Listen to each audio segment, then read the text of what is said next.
and also, New Year's Eve over at Purple Martini, which was lit as usual. That really is the happening spot. We get all the VIPs.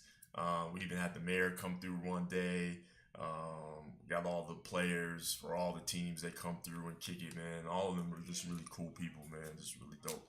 Uh, it's always cool to see them up front. It kind of, you kind of feel like, at least, I mean, I've seen celebrities for a long time, and I generally keep a professional distance because my job is generally security, and a lot of times I'm actually doing security with celebrities. So, but these guys, all of them, from the Nuggets to the Broncos and even the Avs, and all those guys are really really cool and down to earth. The ones that come through. So it was a pretty good time. New Year's, and that's about it. Then I got sick, man. That's why, like, we are doing today's show to make up for. Generally, do these shows on Thursday evenings, and if we push it, we'll push it to Friday. But both those days, I was just like sick as a dog. So finally hooked up with Z Rock for today. So appreciate you guys hanging in there. Appreciate a lot of the goodwill messages that people sent me. I was feeling horrible. I don't know if it was like it was a weird like combination of just really bad allergies, and then like I just felt like I was getting hit by the flu, man. I don't know, but it was kind of crazy. But anyway, give a shout out to my early listeners and viewers. Linda, how you doing, sis? Yellow, what's up? Nando in the house. My coach, Thiago, what's how you doing, Coach Gregory Song and Ali, Assalamu alaikum. Then my man Skip, what's going on, fam? So a little bit to talk about. As I said, I hope everybody had a safe holiday weekend and things. I was kind of thinking about like doing a year in review type of show. That my other coach Chad, what's going on? Yeah. What's up? What's up, David? Yeah. I was thinking about doing a year in review show, but maybe I'll do that later in the month, man.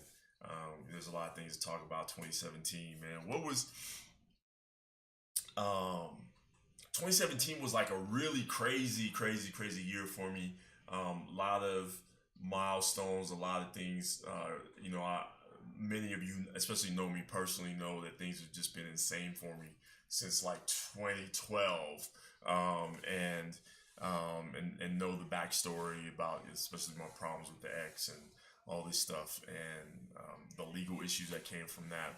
But I just really, I know I was really reflecting at the end of the year and right at actually New Year's, that I just really, throughout all the craziness and insanity, I just have been blessed with a lot of support from a lot of people, and just really support and upliftment in times and from people that I didn't expect, and in a lot of ways didn't necessarily feel it should be coming, or that it was deserved.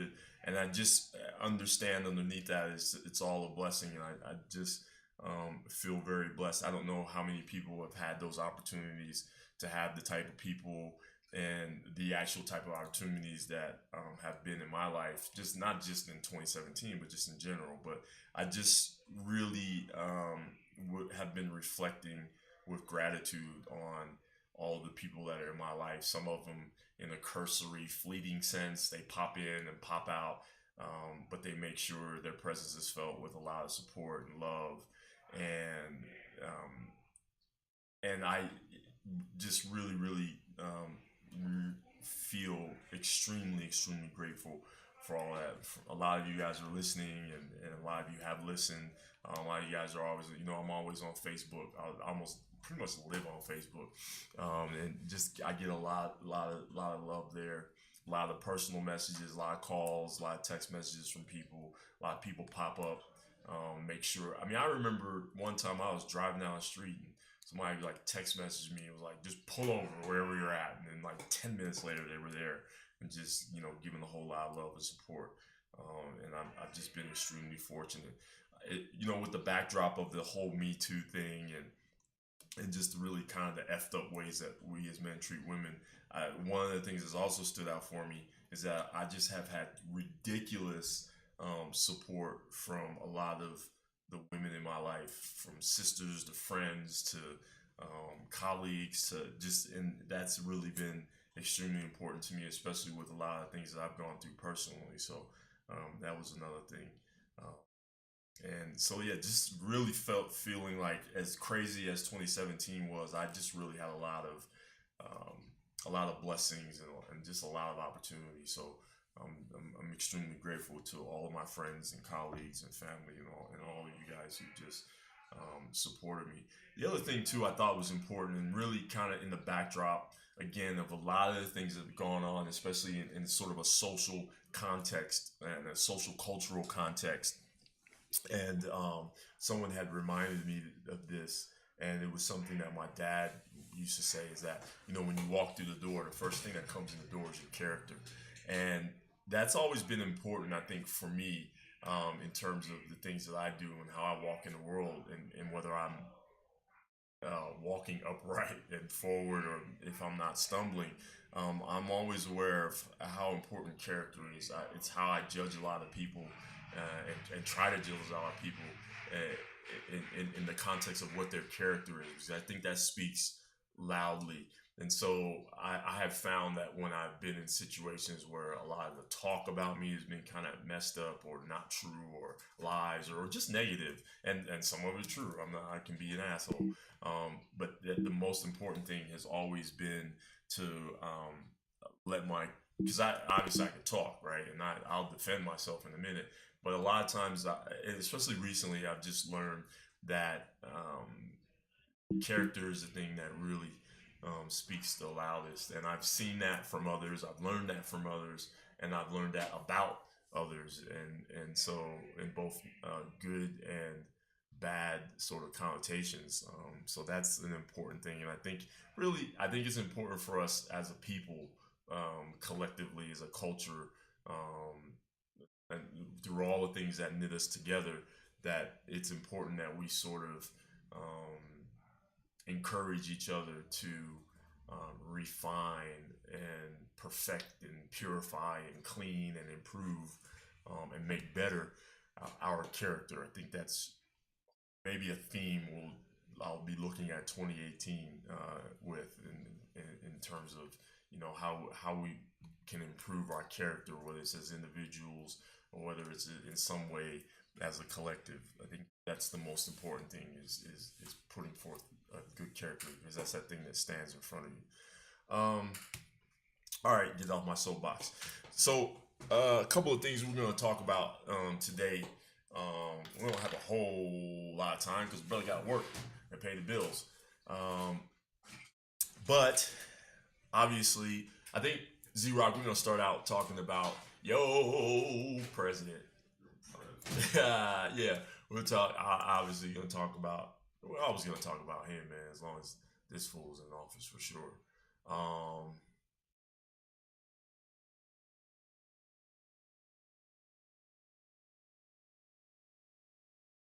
I don't know. So all right. So it's been a pretty crazy minute. It's been a crazy minute, in terms of um, in terms of yo president, of course. Um, so we had oh shoot, there's my thing. Yeah, yeah, yeah. Z Rock coming through. I was thinking about Jadena song, "Bone and the Cheese." That's a dope jam right there. Y'all know about that Jadena? Plug. Shout out to Jadena, man. Um, see, let me go down. I was looking forward to seeing you at the Casbah. Hey, man, yeah, you know what? I was pushing it, Adrian, and Thursday nights I work too at Purple, so I was really kind of trying to get there, but I was dragging, man. I was already really feeling under the weather, so I was dragging, and by the time, and actually, I was going to come to hear your poetry, Adrian. I heard that I saw that you were going to drop a piece, and so that was really though. I wasn't even going to say anything. I just wanted to come peep you out. So I'm definitely going to be at the next one on the 18th, I believe. I'll be at that one. That's more of I think that's more of a showcase, but excuse me.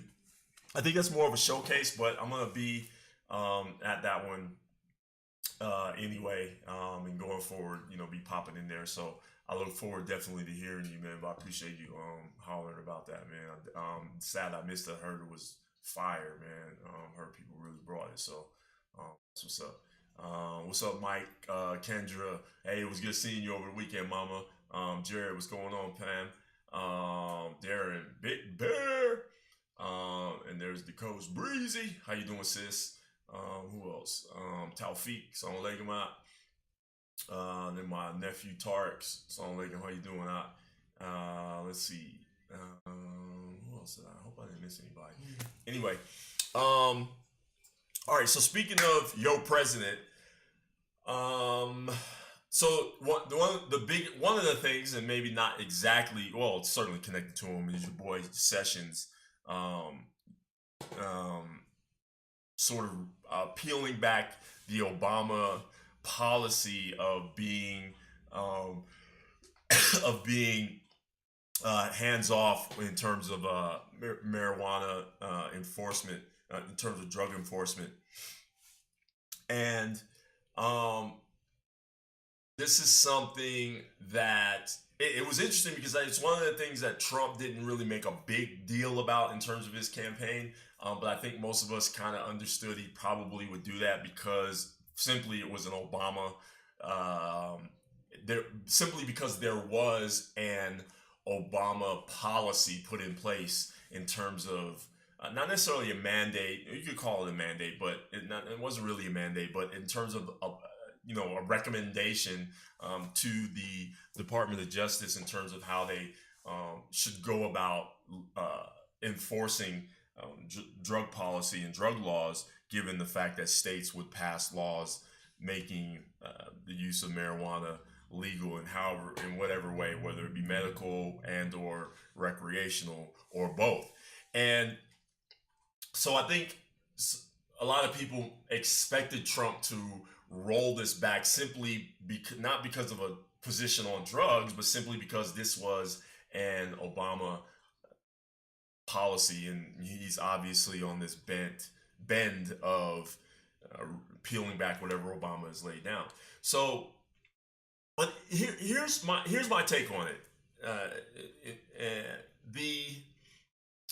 So one, I'm not surprised that Jeff Sessions was going to do it, and especially we understood that Jeff Sessions himself, in terms of his own personal standpoint or political standpoint, we knew that this was going to be a thing for him. The interesting thing about this, though, is in reality, the repeal or the peel back of the Obama policy means nothing. Or if you want to say Jeff Sessions' gung-ho attitude about law enforcement and marijuana, it really means nothing, to be quite honest. First of all, what he's done is basically give a recommendation to basically say, you now have the discretion without the interference of the White House. Basically, you have now the full discretion to figure out when and where and how you're going to enforce the law and prosecute those who violate it. In reality, this was nothing different than what existed before Obama did his thing, to be quite honest. And so it doesn't really mean anything except that it's just a repudiation of Obama.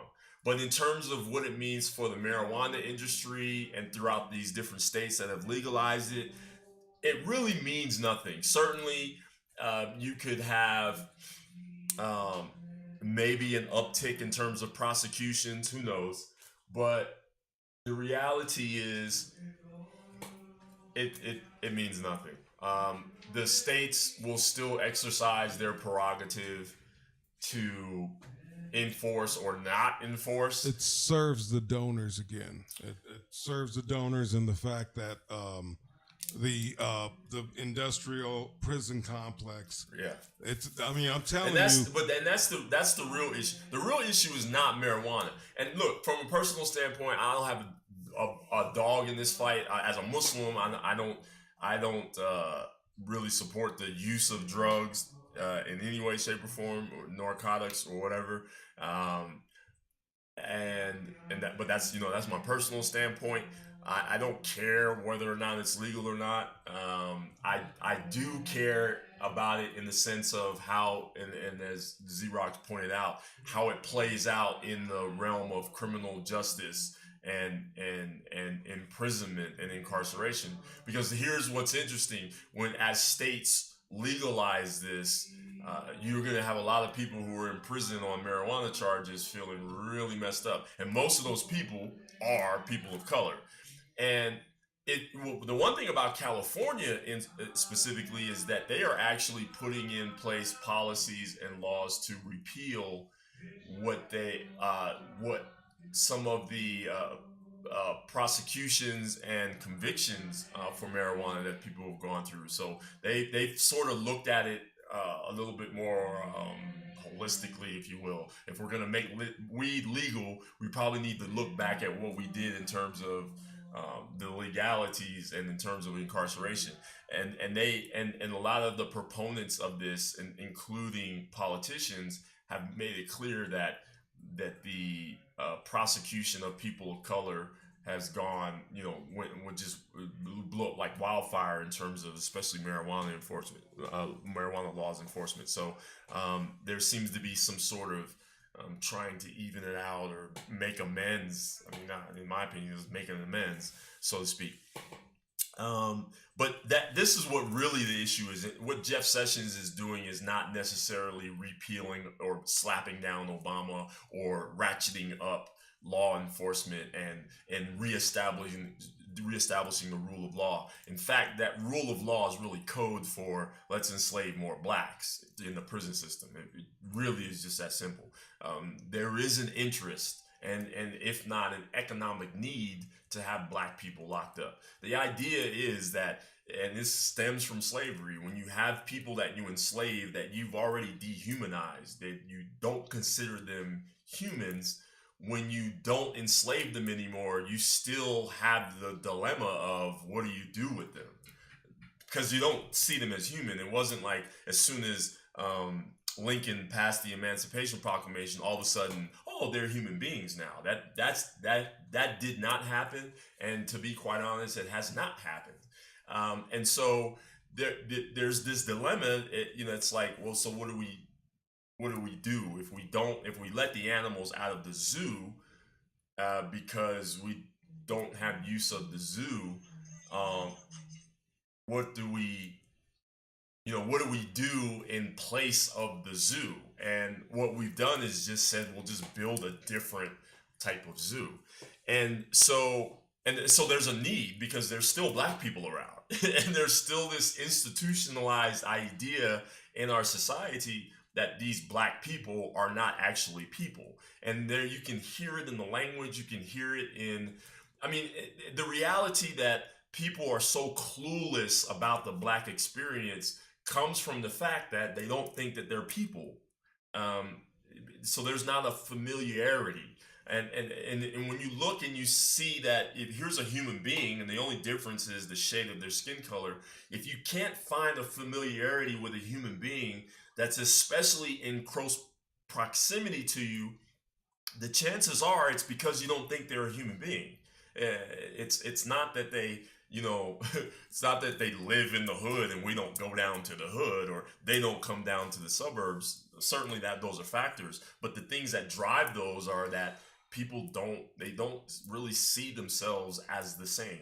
Black people historically feel like we have to evolve to the white ideal, and white people has historically felt like that there is no evolution at all for black people. So that's still a problem to this day. And so when you hear these things about the rule of law and let's put more tanks on the street, this is really about what can we do to continue to suppress the presence of black people, and if they rail up, we need to steer them into prisons. And that's really what this issue is about. It's Jeff saying, please, let's just try and lock up more black people.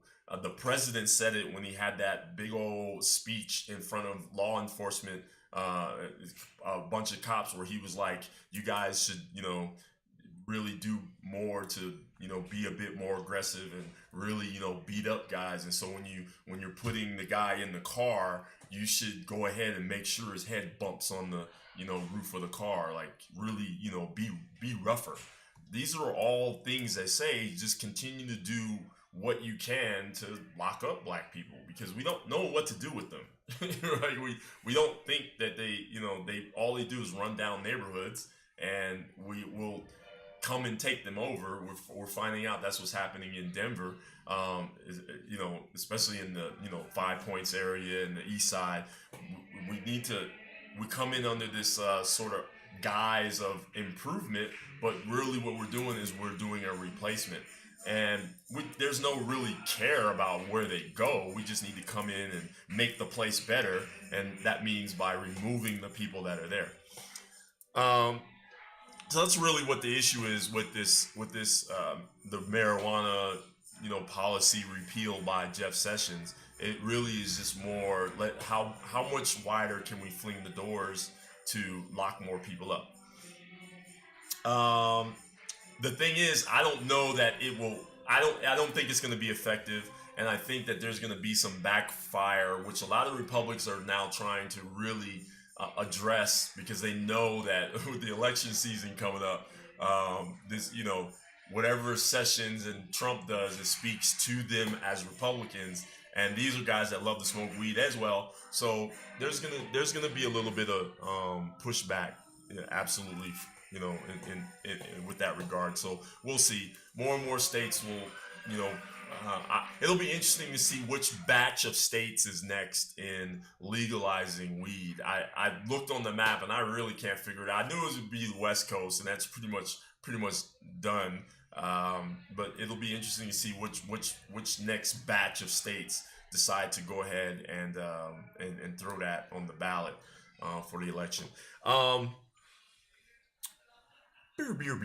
What's next for your president? So that book, yeah. So the book, The Fire and the Fury by Michael Wolff, came out, and of course, your president is not very pleased with that. And there was some spoilers, about the book, and especially a lot of Bannon quotes from it and things like that. And then I thought it was so hilarious that the White House, sent a cease and desist letter. And so the publisher was like, yeah, we'll go ahead and cease and desist by speeding up the publishing of the book. So this shows how much, you can, flex a little bit of your muscle litigiously as you want, but at the end you can flex back. You can always flex back. So so the book was published early, 4 days early, and now there's the fallout. It's basically just been Trump and Bannon going back and forth, and it's the interesting thing about there's no loyalty. There's no loyalty among bozos, and it's interesting to see somebody who touts someone as the next best thing since sliced bread, and then 15 minutes later they're the devil themselves. Because it also then, for me, I always think it speaks to what that person's integrity was in the first place. For Trump to have lauded Bannon and certainly used him in the way that that's been the troubling thing, that this guy even was used as an advisor, because he's basically like one step down from the Grand Dragon of the KKK, and he becomes the chief, chief advisor to the president of the United States, and he's touted and he's wonderful, and then in the next step, this dude is crazy and has lost his mind and blah blah blah blah. But I guarantee you they'll make amends, because Bannon is already, Bannon already in the last few interviews I saw with him already was like, oh no, the president is the greatest thing, and I love Donald Trump Jr. and blah blah blah blah. So, and this won't be the first time that somebody like fell out with the Trump organization and then got right back, even sued them, and then now they're best buddies. So I always find these things very interesting in their hypocrisy and in their two-facedness, because it just speaks to what I think is an already imbalance there.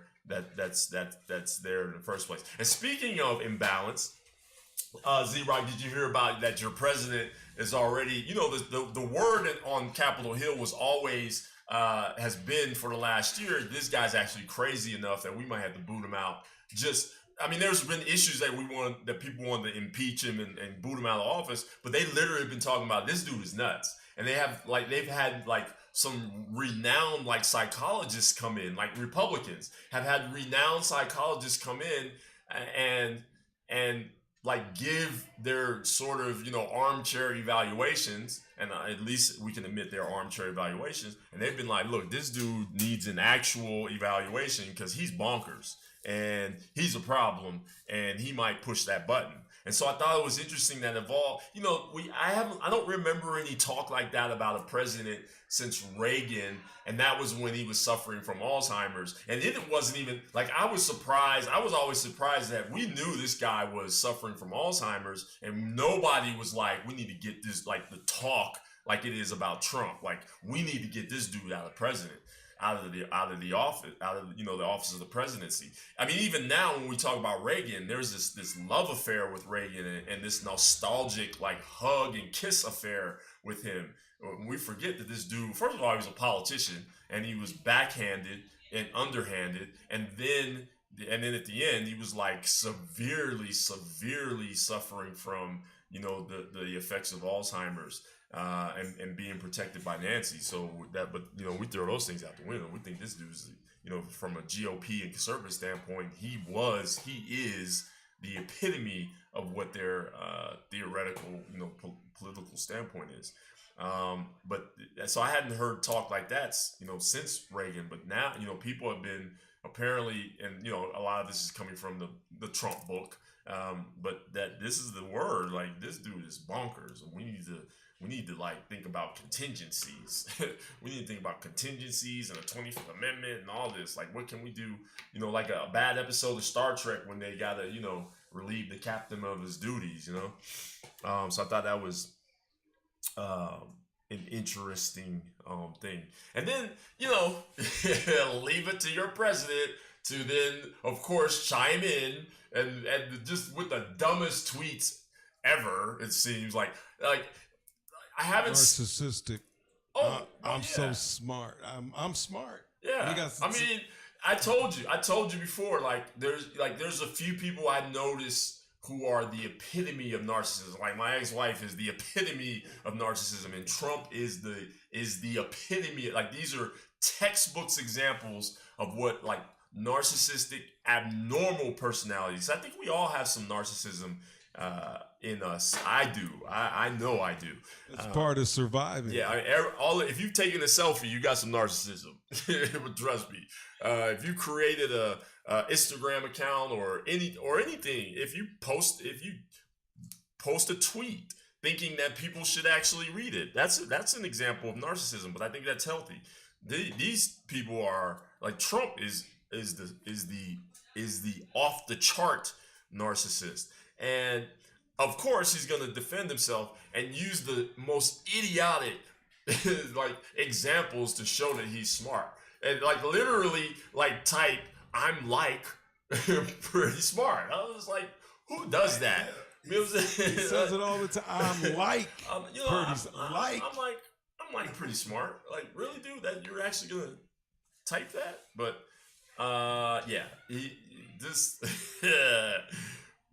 the only thing that for me when I think about this is I try to be even-handed, right? I try to be I try to be honest.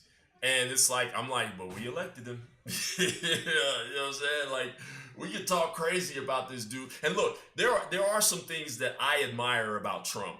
One or two things, and it's more like the machismo, like you got balls type of thing. Because I think manhood has been under attack, especially in 2017 and maybe starting in 2012. But I think it's been under attack by like the uber feminism stupidity and then our own stupidity, including misogyny, but also stuff like the fashion, like and like skinny jeans. As soon as dudes started making the decision to wear skinny jeans, that's when it started going downhill. And then it's like overnight dudes couldn't like eat peanut butter and they couldn't eat bread. Like this is stuff that we've been eating for like centuries, but all of a sudden now these fools can't eat any of that. And it's like, yeah, because like your manhood, like the level of manhood, if it's on a scale, it's dipped. It's dipped. I used to Joan. I used to talk about. I really feel like I'm a manly man. I can eat peanut butter. I can eat peanut butter and bread. And uh, I used to talk about writing a book. Like I used to tease Joan because Joan. It's like to me, Joan is my friend, and she is super duper duper smart, um and I think in a lot of ways what I define as like a feminist, and I'm using the word not as a pejorative as I usually do. And so I used to always tease her like, man, we need to I need to write a book, man, because people like, and this is back in the like late '90s, early 2000s, and I sensed it. I sensed that there's something going wrong in mandom, you know, and I was like, I need to write a book like called Taj's Guide to Penis Reclamation, and I might still write it because I still got a lot of manly man, my man Adrian, manly men matter, absolutely. Like I seen back then we were losing it, man. Like I saw little cracks in our armor, man, and I was like, I don't know what's up. And now I'm like, it's my worst nightmare come true because dudes are like running around wearing skirts and high heels, and it's just like and just it's just bad, man. Like the state of manhood is just bad, and a lot of it is self-inflicted and stupidity, and things that I think only we can fix. But man, it. But I'm gonna tell you, I'm saying all this to say that Trump is like not that dude. Like he might be an idiot, and he certainly is a misogynist, and he certainly is a racist punk. But in terms of like I'm gonna do and say what I want to say because I'm a dude, and I don't care what anybody thinks. And like man, I get it, and it has been the key to his success, and I totally understand that, and I totally actually appreciate that as a man. And that's saying, I mean, that's saying something, because I think there's a lot that's lost on I don't think manhood is building a button in your desk to lock the doors when the secretary comes. That's not, to me, that's not really manhood. um I think there are other aspects of manhood that we just have lost. So yeah, I mean, it's all bad. It's all bad, Adrian. I don't it's all bad. um Fingernail polish, yeah. I mean, they might come out with a man's line of fingernail polish, man. Like, the stuff that we do now, I mean, like the sag, like skinny jeans, like always killed me because I know where they came from. They came from the women's section. Like jeans were not made skinny except for women, right? And then dudes would actually go, because I knew some of them who would do it. I was like, what the hell are you doing? Like, oh yeah, I got these from the women's section. And it's like, man, they don't even button on the same side, and you like, come on, yo. And now they're a man thing. And then here's what else kills me. So you get the skinny jeans, and then you sag them. right? Which is it's a contradiction, and not oxymoron, but it's a contradiction in terms. Like you're sagging jeans that were not made to actually sag, and then it's like to me, I don't know, man. Like that's like I understood. Like sagging is a jailhouse thing. Like it's jail. It like sagging is jail fashion that spilled over into the street because there was a thing like going to jail in the hood was a thing that you wore as a badge. Like it was made you hard if you went to prison or you went to jail. And the thing about it, the reason why it was a thing in jail is because first of all, the clothes in jail, they're all big. They're all like you take the sizes they give you. And especially like on the coast, I know for a fact on the coast, on each coast, like especially when you go to the county jails, the first thing they do is they take away your belt and they take away your shoestrings, right?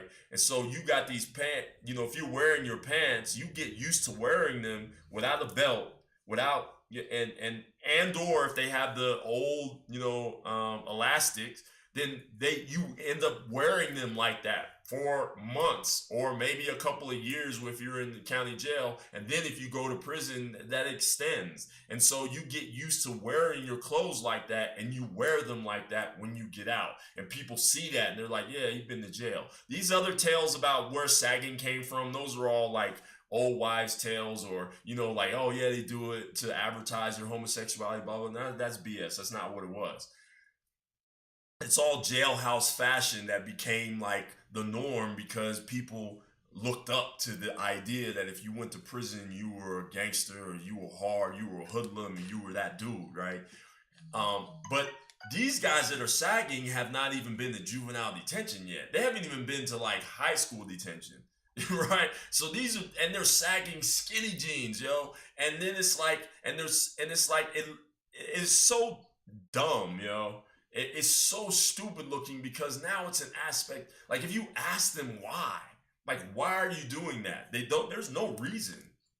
So fashion usually has some reasoning behind it, right? Like I'm sure that there is a reason why dudes went and got those skinny jeans, like and I don't know, so maybe somebody can hit me to it. But I always suspected it was like a skateboarder thing, right? Because that's what I used to see doing that a lot was dudes who were skateboarding and they had to get. And I figured, well, maybe they needed the jeans to be tight because it helped them with their. I don't know.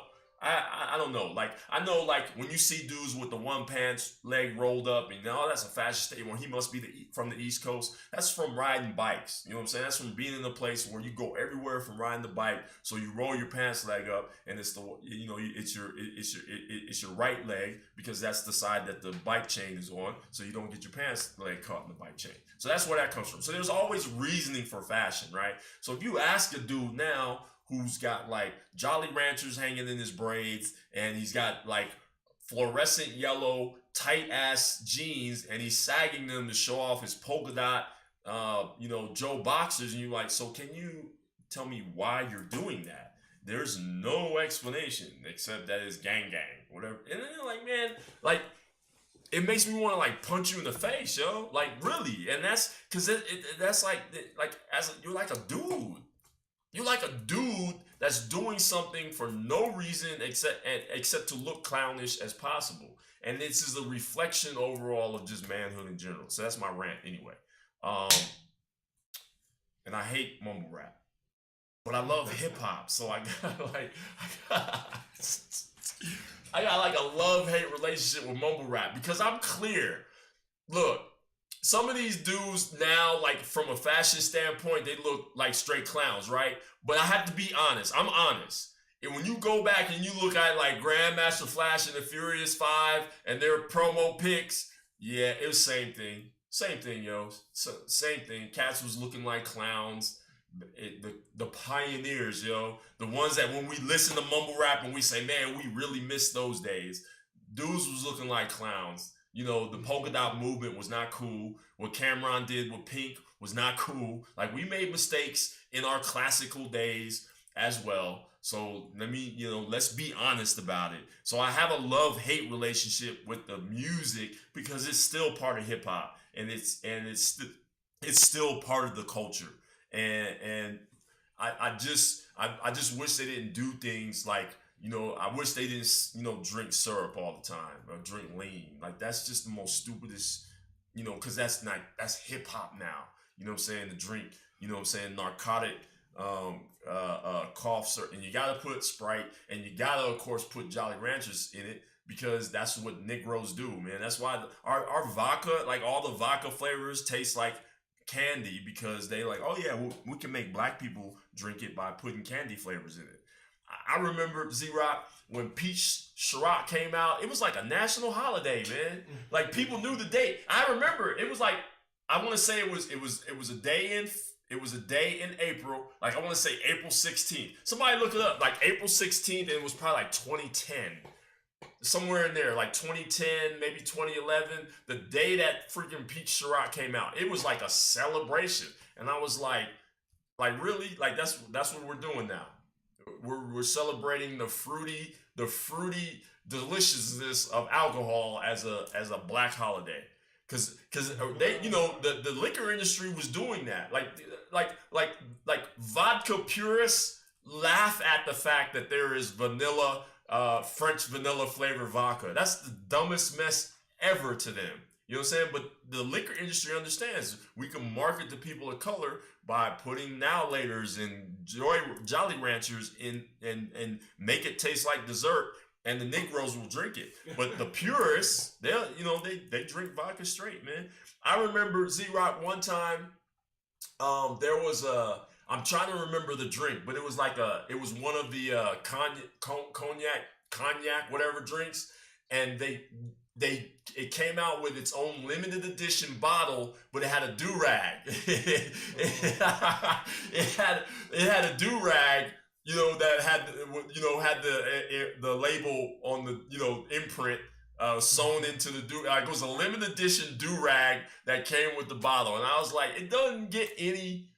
You know what I'm saying? It doesn't get any clearer than that. That this is clearly like just some targeting. Like, we need to get the firewood, same way we targeted the Native Americans with the fire water, that they just target us. And they're like, look, we know what Negroes want. They want watermelon flavor in everything. And that's what they give to us. And then we take it and we, run with it. And now we think that success is owning, a vodka label. It's like, come on, man. Like really? But anyway, man, I was ranting too long. So that's that. Let's keep talking about politics a little bit and talk about the Virginia. Remember that Virginia race between David Yancey and Shelley Simmons, running for one of the state congressional seats. And I think so. Yancey is the Republican, Simmons is the Democrat, and I think Yancey was the incumbent. But I know the seat was held by, if he himself was the incumbent, the seat was held by the Democrats. And Virginia has a majority right now, Democrat Congress, but they only have maybe like percentage wise, or I think it's like 51 to 49 or whatever. So this particular seat was actually won by Shelley Simmons in the first count. And it was won by one vote. Not like 100, where we got, it was a margin of 1%. It was literally a single vote. Like, you can actually go on Twitter and look at the actual ballot, because they were like, man, we need to save this and put it out there. There was an actual one single vote that gave Shelley Simmons she actually gave her a 1 vote margin, so she had won. But of course, the opponent calls for a recount. So and it was almost going to be guaranteed that a recount happens anyway, because they're like, shoot, there was a single vote win. We definitely going to recount this. So they're recounted, and instead of maybe coming up with 100 votes out of nowhere or whatever, they come up with another single vote out of nowhere, where they were like, oh, this vote we threw away, but in re-examining it, there's no reason that we should have thrown this out. We should count it. And lo and behold, it's a Republican vote. So now it's a tie. And I'm like, well, I'm cynical. I'm like, yeah, of course it's going to be a tie. And then the next step is, so let's have a recount. And so I think both parties sued I know the Republican Party sued to the higher court, and the court refused to actually hear the case because they said, look, you guys got rules on how you settle it, settle it. Well, the rule in Virginia is you put two names in a hat and you pull one out, and that's who wins. And so the funny thing was this. And here's what's funny. This is what made the Republicans look like punks, as they usually do. But already at that point, the Republicans held a 1-seat margin, and nothing changes until there's an official, election finding. So they still have the majority, one single seat. And so what the dude does, what Yancey does, is says, if there is a change, if I don't win, if my name is not pulled out of the hat, I'm going to call for a recount. And what that will do is that process will take so long that the Congress has to go in session, and they have to go in session with what the margin is, which is the Republican margin. And then they will then elect the Speaker of the House, which of course will be a Republican, and maintain the Republican majority and control of the House because of the Speaker. And so even if he ends up losing after the recount, stuff would have already gone by and been established that the Republicans would still be in control. And I was like, that is a genius but a dick move by the Republicans in Virginia and by Yancey. But obviously was going to happen. And I wanted to, so I was like, man, I hope they Simmons wins, just so I can see how much of a dick that the Republicans will be. But of course it didn't come to pass because Yancey's name was pulled out of the hat. And so by virtue of that, he actually won. And of course, interestingly enough, Simmons said, if I lose, I'm not going to ask for a recount. So, and that may be gracious. Of course, it may be actually be in a moot point anyway, because the recount still would have held the Republicans in power. So, who knows? But the reality is, and I'm sure Democrats are disappointed, but for me, and I think for especially people of color and the citizens of Virginia, it is, I think, one of the best examples about the power of the vote in and of itself. Because especially during the last presidential election, we were, the argument among us folks, this is, just to give you white folks a look into the black world, among us, we were saying that we shouldn't vote, and we don't, one, because Obama didn't really do much for us. So when we did vote for him, that didn't really carry no weight. And we know that it's rigged because look what happened with Trump. He beat all them dudes, and look what happened on the Democratic side.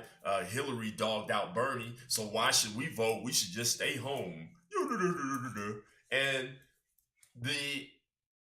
this, I think, what happened in Virginia, and especially what happened in Alabama, is the antithesis of that be complacent and non-participatory. I do not at all support this idea that for whatever reasons, black people should not be involved and should not vote. That is, I think there are too many ghosts hanging in trees in the South of people who were hanging because all they wanted to do was vote. I think that the ghosts of those 4 little girls in Birmingham, Alabama, who were blown up in a church speak much louder to our responsibility, and I think it is a responsibility to vote, way louder than any sort of dissension that anybody could come up with why black people should not. You should get up off your ass, get on a bus, get on a donkey, get on a skateboard, even if it only has 3 wheels, and get to the poll. And do whatever it is that you can. Catch an Uber, get your friends to catch an Uber, carpool in an Uber. Do whatever it is that you can do to get to the polls and vote. And especially, really, not even for the presidential election, but especially for the local elections, because that's where a lot of the policies and procedures and your district attorneys and and your judges and your police chiefs, those are the ones that affect your life much more poignantly and effectively than the president. to be quite honest. And you're gonna sit there and complain about them, complain about the DA who keeps locking you and your family up, and you let him get voted in. You ain't say nothing. Come on, yo. And that's just voting. I don't even get me into actually participating and running for those offices, because 2017 was another good example of those. Because we saw two young people who were protesters, especially about police brutality and the racist policies that were going on in their cities, and they actually participated, and their city council members and actually junior congressmen. So, anyway. We'll say we take a break. Z-Rock, we're going to take a quick break, you guys, and kind of sort of pay some bills, maybe. And then we're going to come back. So stay tuned. You're with Brother Taj on the DSOC Broadcast Network, broadcasting out of the Dayton Street Opportunity Center. We'll be right back.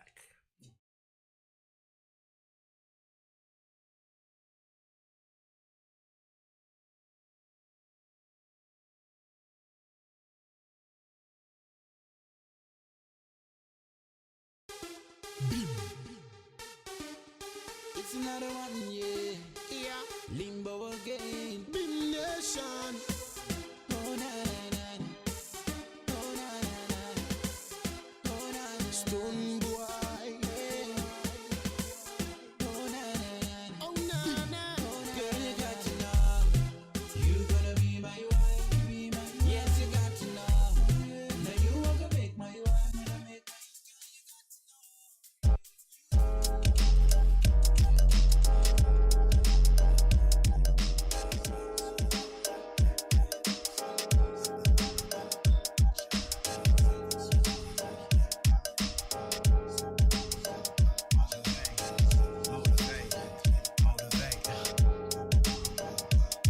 You see, I got to kick around for my fam, no joking. For my fam in the land of the motherland. Babylon ain't a place for original man. Let me take you to a place where it all began. The pearl of the world, source of the Nile, Africa, through the knowledge. I self-lord and master. Ain't no tree without roots, elders teach to use. Teach them how to eat the living, how to harvest your fruits. Can you cook from scratch? Tell me how to do that. Show me how to make some bread and how to harvest that. Watermelon so good when it's off the grid. Can't believe you got the market outside of your crib. Teach a young brother something, see it's hard to live. How to do for self and how not to give. You need a blender, blender. Fresh juice, kale, apple, ginger. Don't want no liquor, no liquor. The food up in the hood, you die quicker. They don't hold the streets down like they used to. They don't have a bag. Oh no. They don't hold the streets down like they used to. Yeah. They don't have a bag. William speaks, no the rap, take that. Back to your hood, plant a seed, make that. Priority, minority, the language, majority, what we be globally, you know. Got to grow the old soul farmers jeans. I hold my pops to my COs, my abuelo. San Luis down to Chihuahua, Mexico. Cross border, Central, South, Brown, Americo. 3 sister cross wash, maize beans, all you need. Cacao, bean, chocolate. A lot smell sweet to the honeys. Bees pollinate my seeds. On the teach the youth mission, growing strong like weeds. Sprout out the concrete beets, carrots, apple, and ginger. Throw the roots in the juice and maybe the blender. Remember, pecans and oranges. Poppy pick, my son, he grows strong with these spits. They don't hold the streets down like they used to. They don't have a bag. Oh no. They don't hold the streets down like they used to. They don't have a bag. Yeah. Kenya B. Che Guevara. In America, Martha Stewart and Erica. Calls from the creditors, letter from the editors. They shutting down our schools. They want us to build and take away our tools we used to produce. Now we consume the Colonel's fried chickens. Coming home to roost. Burger King, McDonald's. Budweiser bottles. Pork to Newport and Jemima role models. Triple bypass transplants. Open heart, black lung cavities. Transfats, we never had a chance. Boys playing. Yo, and we're back. You're listening to Brother Taj on Hot Button. And we are broadcasting on the DSOC Broadcast Network. That is www.radio.zrock. That's rock with a K.org. And also going to be rebroadcast on www.radio.daytonstreetoc.com. Again, I'm broadcasting out of the Dayton Street Opportunity Center. Much love to them for hosting me. Much love to my producer, Z-Rock, the Party Jock. You don't really know radio. You don't know really nothing about DJs in Colorado if you don't know who Z-Rock is. Don't know who Eclipse is. Hey, one of the things I was talking about, I was talking at my Lyft driver the other day, man, reminded, she used to be because we were talking, she was actually taking me to work. Was it last night? Yeah, it was last night. And she was like, "Oh, you work at Purple Martini, blah, blah, blah, blah. Who's over there?" And I was like, "Yeah, I'm messing around with 3 Deep and Kevin Kane." And he's like, "Oh, yeah, I remember Francois when we were doing Rhythm Visions." I was like, "Whoa, that's a throwback for real, man." Shout out to my man Ed Gillespie out there, man. Throw that out in the ether at him, man, because I used to remember watching that show and the videos and all the Denver love. Shout out to my man DJ Musa, huh? K-Nee. Yeah, K-Nee. Yeah, man. My man K-Nee, my little brother Kenneth was in the mix with them, man. Shout out to Musa. Hey, Musa had a post today, man, about the 5 points. It was a straight up throwback post, man. So give a shout out to him and that old school love, man. The Rhythm Visions, man. That's that. Channel 12. Yeah, Channel 12, yo. Way back in the day. That's where we first saw videos, Teletoons. Yeah. What? Yeah.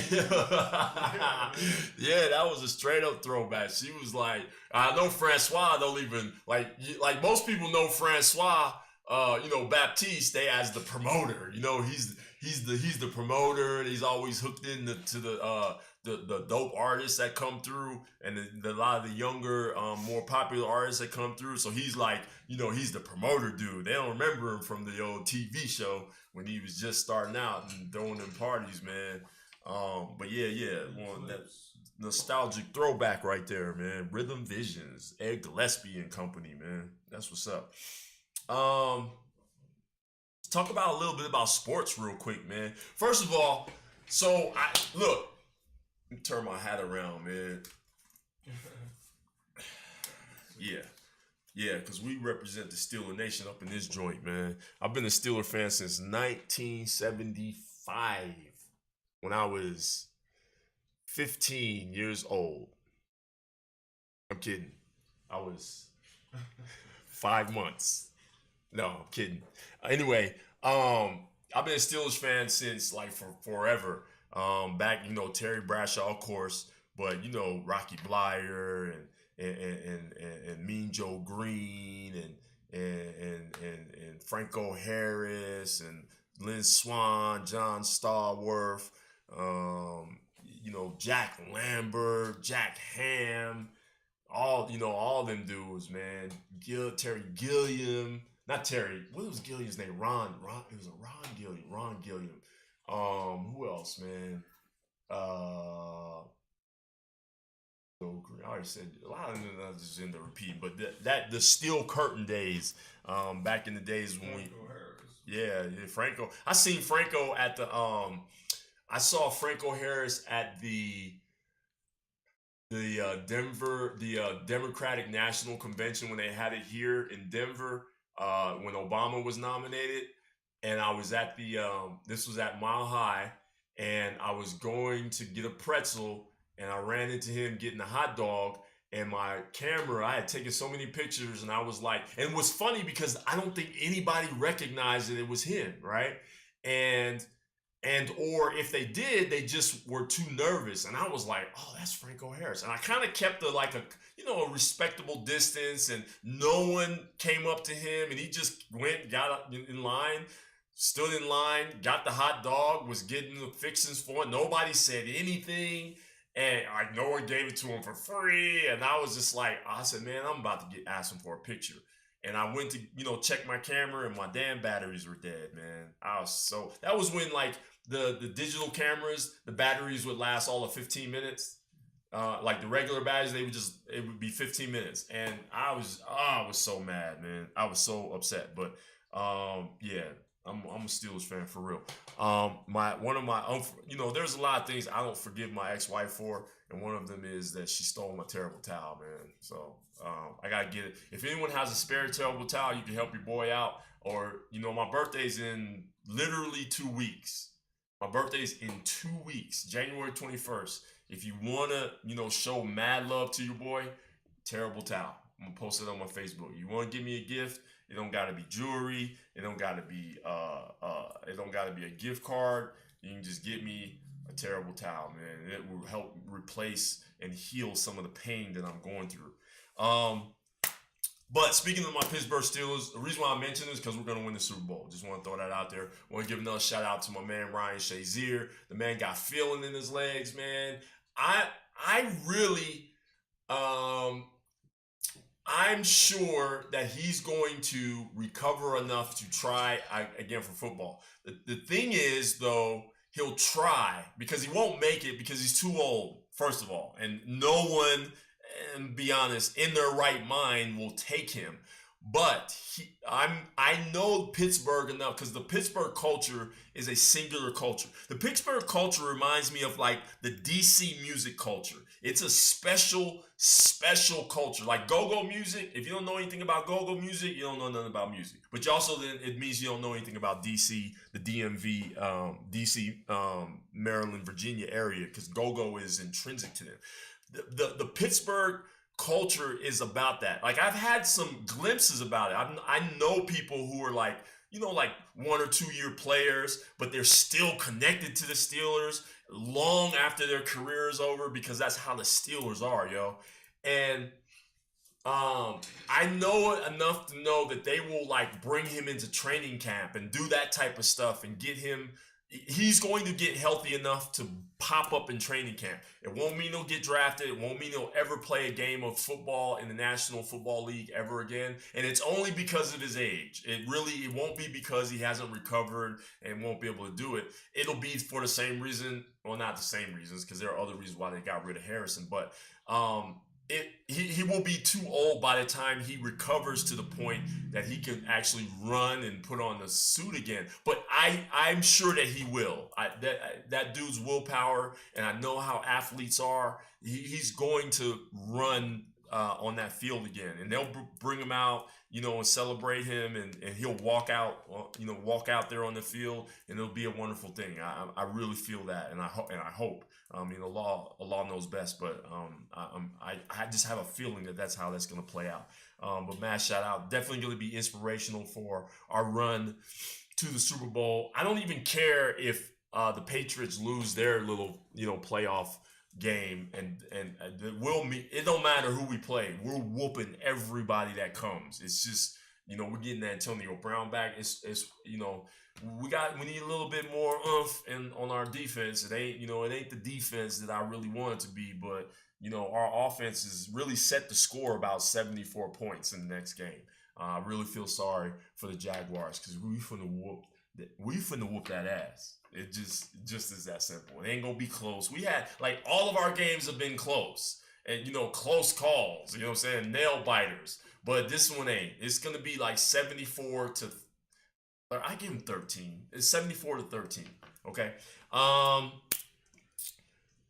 Shaquille Hill. What y'all know about Shaquille Hill, man? First of all, what y'all know about basketball, right? What y'all know about girls basketball? What y'all know about? Shout out to my man, my girl. Shout out to Brittany Griner. That was a Freudian slip. But shout out to Brittany Griner because I have a major crush on Brittany Griner. Brittany Griner is 8'11", plays for the Phoenix Mercury, and if she were I would just melt in her arms. And it's biological because she's a straight up lesbian, and she has a voice that is as deep as mine, which bothers the hell out of me because I don't think a woman should have a voice even half as deep as mine, and hers is right there. The way I'm talking is the way she talks. So I'm extremely bothered by that. I'm not bothered by the fact she's a lesbian. You can make whatever choices you want. I have the same leanings as lesbians do. So, but she's just so like sexy, man. And it's biological because I'm like, I know if I have babies with her, my joints are gonna be like apex predators, right? They are gonna be top of the food chain and can do whatever the hell they want in life. Okay, period. So I know that that's the part that's pushing me to her, and I don't care. And I have taken flack from it. There is nothing like flack. like I told a group of guys that because I look, I'm a man. I'm okay about mine, and I was like, yo, brothers, look, we was talking about like like improbable women that we were attracted to. Like, if we're all black, so most of the choices were white girls, right? And some of them were like overweight. And like Megan Trainor, like one brother, he just loves Megan Trainor. And of course, we all teased each other about it. And when I said, look, hey man, Brittany Griner can get it, like for real. Like on some Mary J. Blige level. Like everybody knows, if you know Taj, you know that I absolutely adore Mary J. Blige, and if I see like Kendu Isaacs, we're fighting on sight. I'm gonna knock him out on sight. It's just that simple, right? So everybody knows that about me. Brittany Griner is like almost right there. You know what I'm saying? Like there's a few people that are on like her level. I'm gonna tell you who's improbable that's on Mary J. Blige level with me, and that's Charlize Theron. Ooh, that white girl can get it. But also Diane Lane, that white girl can get it. But anyway, Brittany Griner is like, man, and I told this group of guys, and you would have thought that I was like I said something like I'm a cannibal and I eat babies. Like that was their reaction. And here's the kicker, Z-Rock. This was in prison.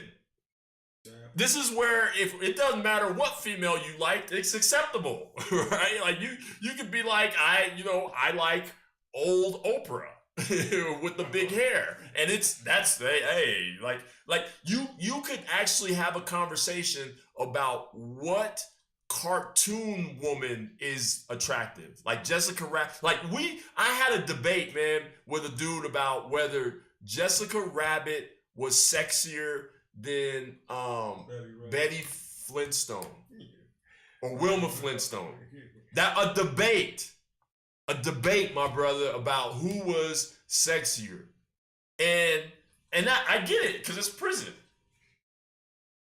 I think Wilma Flintstone might have been a better actress, though. Yeah. I picked Wilma, and only because I was actually being an asshole and but look, prison is the place where one day this day has never happened since, and had never happened before. But somehow the prison got surplus shrimp, and I'm talking about the shrimp that's really, really, really tiny, like that you find in the ramen, like in the shrimp ramen, right? But it was like a bunch of it. So they were overgrown sea monkeys, right? Like they got from elementary schools that did the experiment. Let's grow sea monkeys. Well, whatever that was, they had a surplus of it, right? And somehow Colorado got this surplus shrimp that's institutional, for institutional use only. So only the Air Force and prisons got it, right? And so they cooked this, jambalaya gumbo wannabe dish, right? I don't even know what it was. I just know that we all appreciated that it was shrimp, right? Because after you eat a bunch of soy and hand-me-down chickens, then but this look. It was shrimp. So you can imagine what it smelled like, right?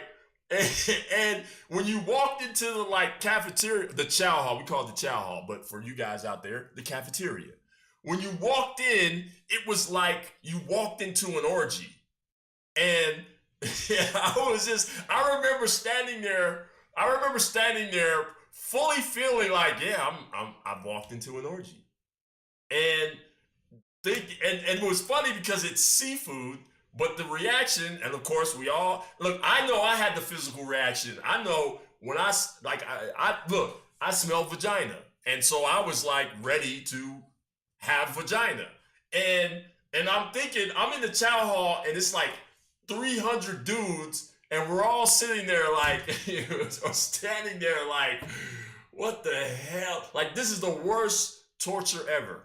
So if that's what prison is, where even shrimp will cause you to be aroused, then I shouldn't have to argue that my choice of a woman for Brittany Griner, I didn't feel like there was, like, I felt comfortable in admitting, you know what I'm saying? Admitting this, like you just said Meghan Trainor, right?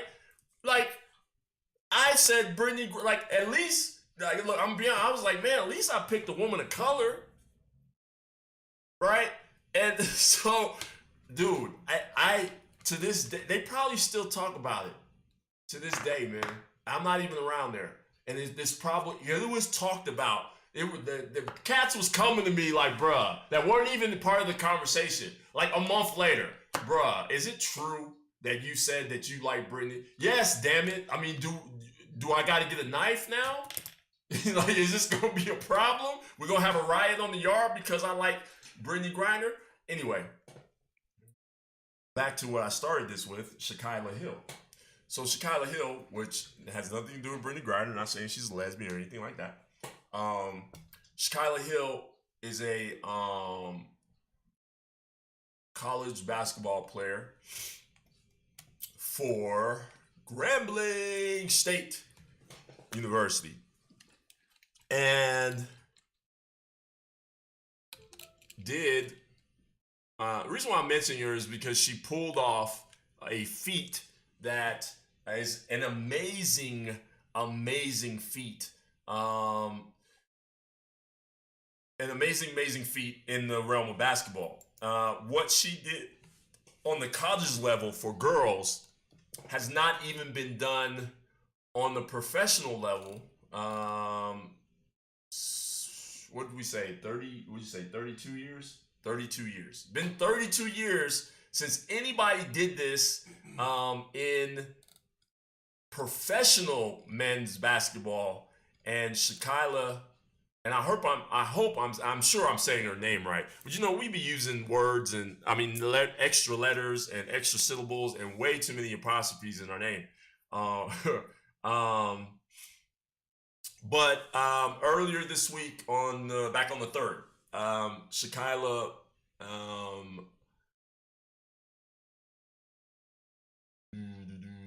playing Alabama State pulled off Clyde a Drexler. Clyde Drexler. No, it was I'm gonna say Clyde Drexler, 1996, 25, 10 rebounds, 10 steals, and 9. Yes, a triple. No, what is that? It was 25 points, 10 rebounds, 10 steals, and 9 assists. Okay, yeah. So this was Alvin Robinson. It was Alvin Robinson in 1993 who scored a quadruple double, and since then no one has in the league. And Shaquilla Hill did this a couple days ago playing Alabama State, Grambling versus Alabama State. She scored, according to my statistical analysis, 15 points, had 10 assists, 10 rebounds, and 10 steals in that game. And this dude on I'm hoping they won the damn game. NBA 2K16 guy. NBA 2, yeah. Somebody did that last night on NBA Jams. Dude, NBA Jams. So NBA, that's actually a throwback game. I got a crazy story about that, but I won't go into that. On Nintendo, I will real quick. So I wasn't really into video games, right? And so, and I never had a video game console. I was way too busy and just really never home a lot to even play video games. But my homeboy Pete, he had the Nintendo 64, but he upgraded when the GameCube came out, right? So he gave me his Nintendo 64 and it had NBA Jam. So I played NBA Jams, and this was the game that was with it, was the season of Chicago and Utah, right? So you play through the season and you get to where you play, in the championship game. And of course, I'm Chicago throughout the season. So of course, the way the computer is, I'm going to play Utah in this finals. This game cheated, man. Like, okay, so NBA Jams is like a 2-on-2, and it's the one you all know when you shoot enough and you hit enough points, the ball catches on fire, and it's like, you know, he's heating up, and then it catches on fire, and then he's on fire. And that's where all of that, you know, those mantras come from, right? Yeah. Dude, I'm doing it. I'm dunking. I'm leaping out of the stadium, dunking. I'm shooting threes from everywhere. The ball's on fire. It's everything. And I'm way up. I'm up by 20 points in the fourth quarter. Do you know that some way, somehow, that 20-point deficit was always erased, and I lost by 2 or 1 points for like 20 games in a row? And I'm like, clearly this computer is cheating. Like, I couldn't hit a layup. The dunks I was doing, they were clanging off. I was like, this computer is cheating. I was so obsessed with it that I was playing the night that my baby's mama gave birth to my daughter, man. And she was like, this was 2 in the morning. And I'm still playing because I'm like, I'm going to beat this game. I know it's cheating. So now I know for a fact that it's a conspiracy. And instead of giving up, I'm going to be the one to beat this game. And I remember she's standing there like, Taj, it's time. Because that was the thing. I never was in a panic.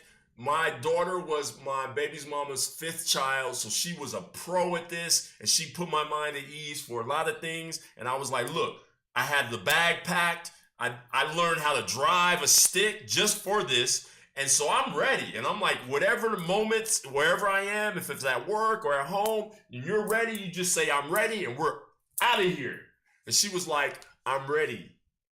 It's time. And I was like, you gotta hold on. This game is cheating. And I know that I'm gonna win right now. I'm already in the last 4 minutes. And I'm and then I would lose. And I'd be like, hold up. I gotta restart the game. And she stood there and was like, no, you don't understand.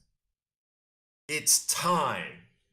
And I was just, and I realized, like, oh, this, like, it, like, cause I'm thinking, like, just, you mean it's a contraction? Or I'm like, just hold it. Like, just clamp down. Don't let her come out yet. Just, I gotta win this game. And it just finally trickled into my mind, like, oh, I'm about to have a kid. Like, yo, like, quit tripping. And so I got my stuff together, got her into the car, and we got to the hospital, and I never touched that game or that game console again. And for maybe, it sat there for probably 2-3 years, yo. And I never played a video games because in my mind I had this block. Like, this game was so damn important that, you know, I was willing to, like, try to push off the birth of my daughter for this punk ass game. So I had a mental block for years. I would not touch a video game at all. Till Xbox and Halo helped me get over my mental block. All right. So shout out to Shakila Hill of Grambling for pulling off that quadruple double. Did that back on the January 3rd. Excellent work there. Last thing we're gonna talk about before we get out of here. So I grew up in Maryland, so I got love for. I grew up in Maryland, so I got love for my peoples back there, man. Did you guys see that viral picture of the classroom, yo, during the wintertime? Students sitting in, and the story, there was a story behind it as well, a little video expose story. But the first thing I saw was that picture, yo, of students sitting in the classroom with their coats on. You didn't just shivering, huddled together, trying to learn. You know what I'm saying? And it wasn't. This wasn't like. This issue wasn't like, oh, it's just crazy bad weather, and it's so bad, it's so cold that the kids are, freezing in the classroom. This was like, no, like, we're racist and we make our little brown, because all those kids were black. It's Baltimore. And not to say that all Baltimore is black, but these kids were black, and this school was black because they were in a black neighborhood. And if you know Baltimore, there are parts of the neighborhood, parts of the city where the schools are white. And none of them had their kids sitting in classrooms And some of the schools were closed because they were like, we have no heat.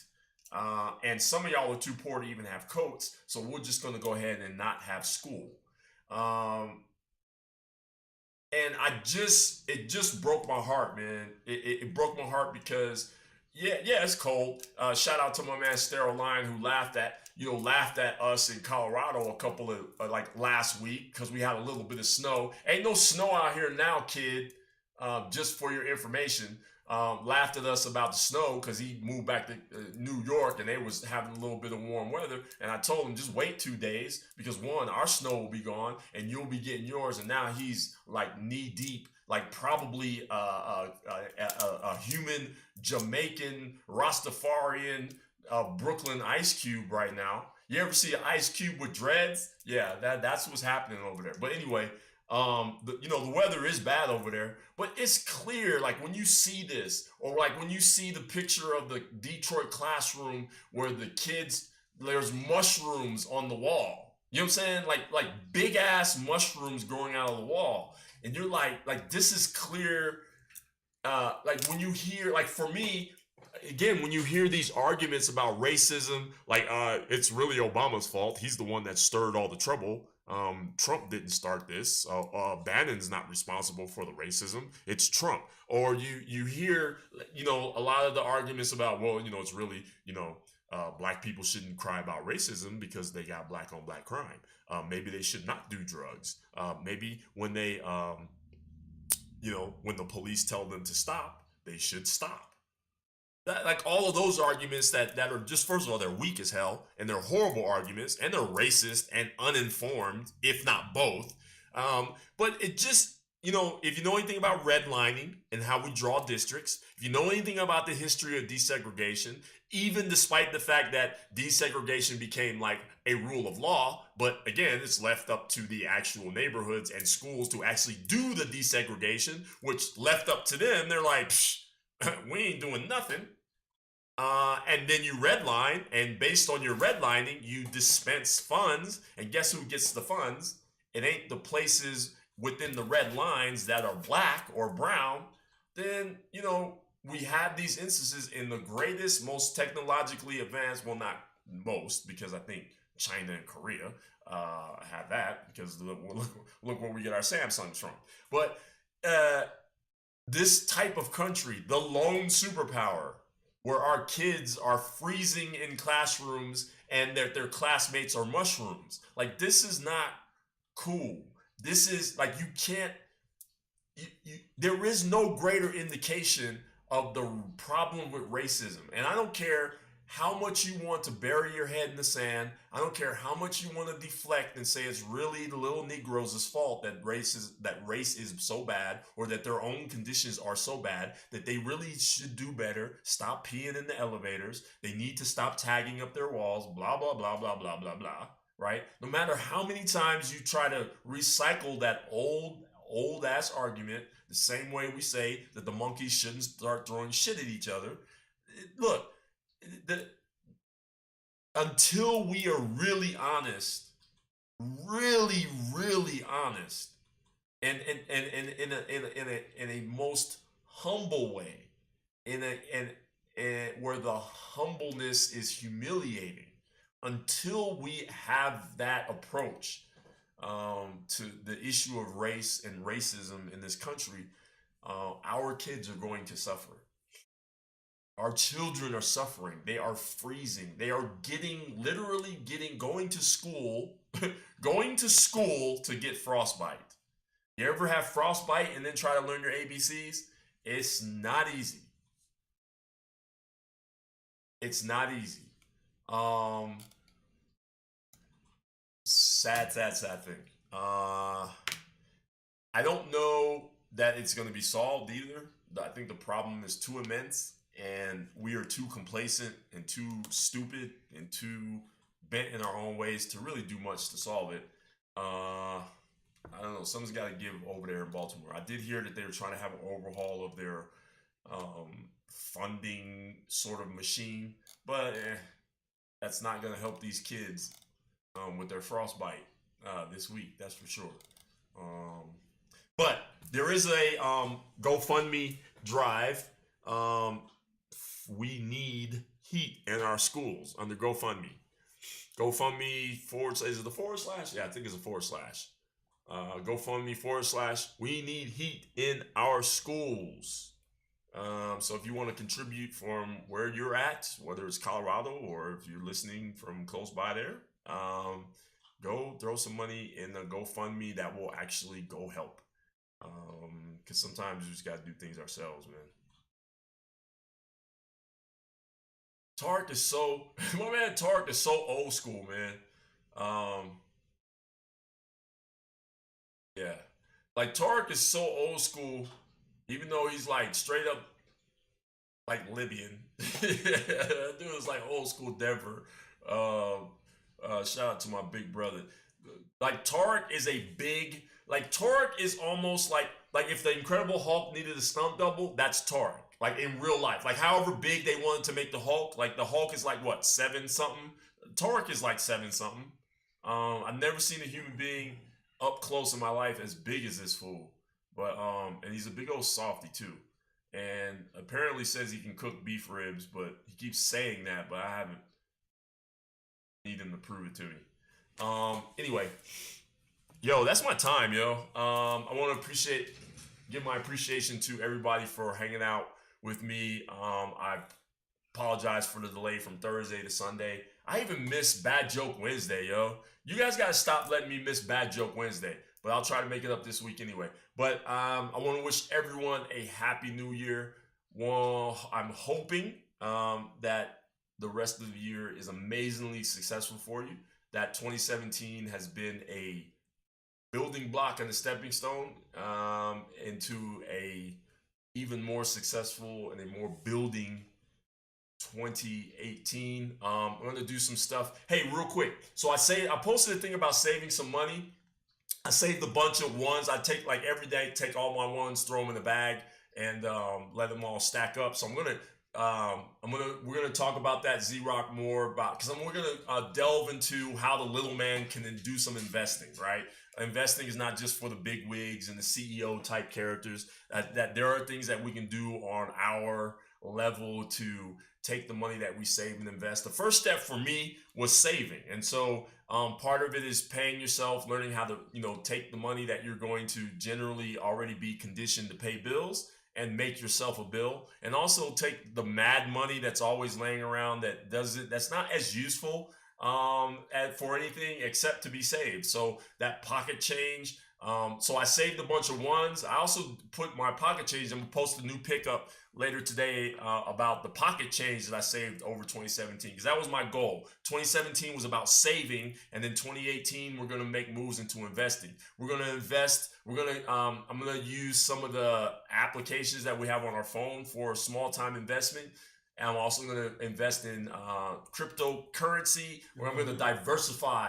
I'm going to diversify my investments. Huh? You don't do that. What?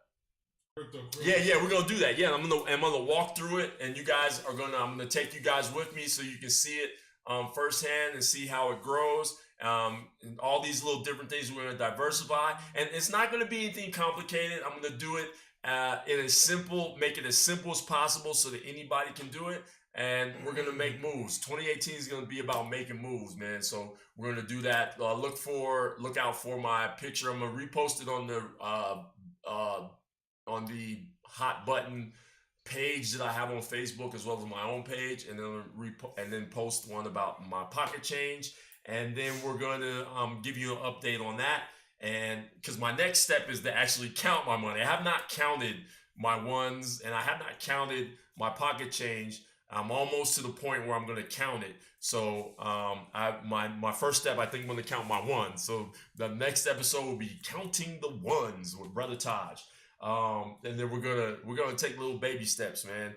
So 2018 is gonna be about making those moves. So until next week, I'm gonna leave you guys with what I always leave with you. Even though we got a new year, it's gonna be some of the same old messages, man. And it's always to be better and do better. Treat yourself better. Treat your fellow person, your fellow loved ones, your fellow neighbors, your fellow co-workers, colleagues, friends and family. Treat them better. Treat yourself better. Treat this world better, and just be better. Always strive for excellence and perfection, whether you reach it or not, is not really even the point. It's that you actually make the effort. So on behalf of myself and my producer Z-Rock in the building, on behalf of Dayton Street Opportunity Center and the DSOC Broadcast Network, this is Brother Taj. You're listening to Hot Button, and we'll be back with you guys next week. Peace out.